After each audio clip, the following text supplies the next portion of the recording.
Just real shocking because I'd known that that day or that weekend was the weekend that they were going to have the meeting, and so I knew that was coming up, but I'd totally forgotten about it when it came to that day. I got out of the gym. 30 seconds after I turned my phone on, the phone rings.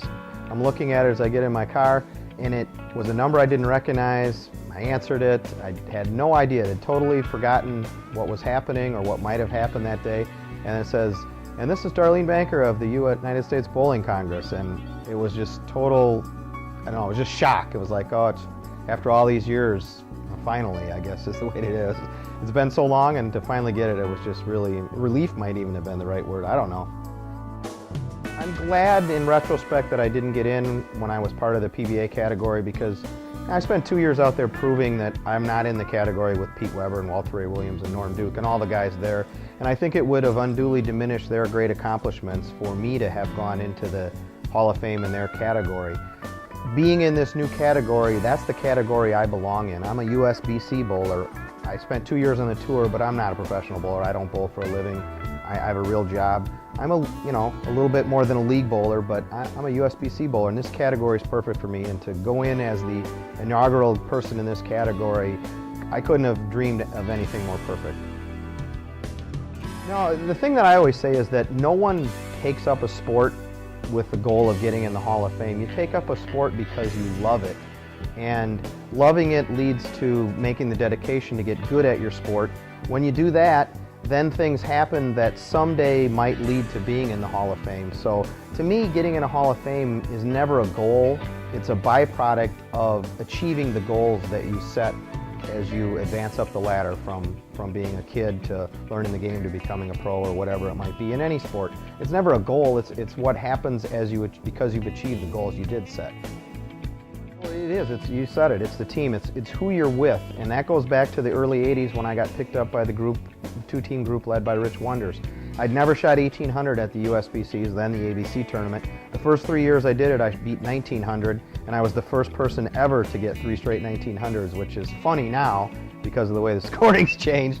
But when we put our group together then in 1998, I had the same thought that I'd learned from Rich Wonders back then, the two-team group, 10 guys working together.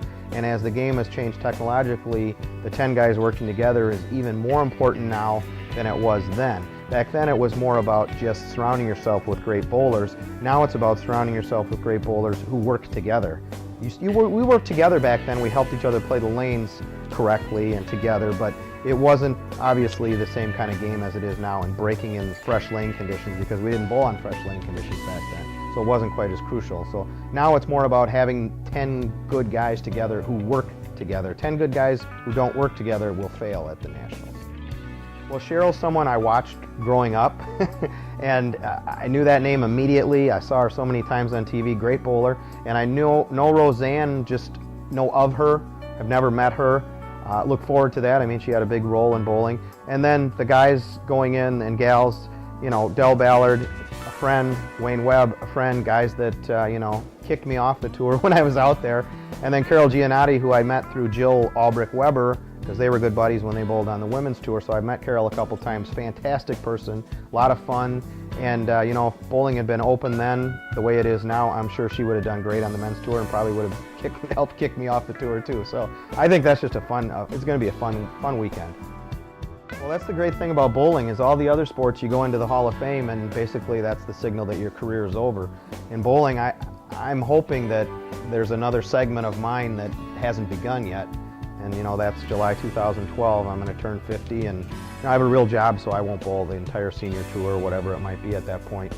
But I can't wait to bowl a couple of the major ones, bowl some senior regionals, bowl a couple of senior tour stops depending how my vacation works, and kind of get a chance. Hopefully my staying in physical shape will help compensate for the wrist problems I've had, and maybe equalize some of that stuff that didn't work for me on tour physically because of my wrist, and maybe I'll get a chance to sort of prove a couple things to myself that I couldn't prove in the 80s. I like to say that, I'm hoping I'm a lifer. I haven't thrown a ball that doesn't have an S on it since 1996, 95 in there, and I hope to throw them for the rest of my life. And I guess I can't say what I would have done if I would have thrown other balls from other companies, but I have no regrets about the fact that I've been with them. I I think it proves when you look around at what's been won in bowling for the last 10 or 15 years that if they're not the best ball company, there's nobody ahead of them. And I think that a lot of the success I've had is Storm. And it's not just the balls, it's the fantastic people there. You know, they like to say they're the bowler's company, and that's the truth. If you go to Storm, every person you talk to there is a bowler. And not just a bowler, they're good bowlers. And when I've needed answers, I've had questions, they've always been there for me all the way through. And without the advice I've gotten from guys like Chris Schlemmer and Hank Boomershine and Steve Klumpkin, you know, there's no way I probably would be going up there on July 1st.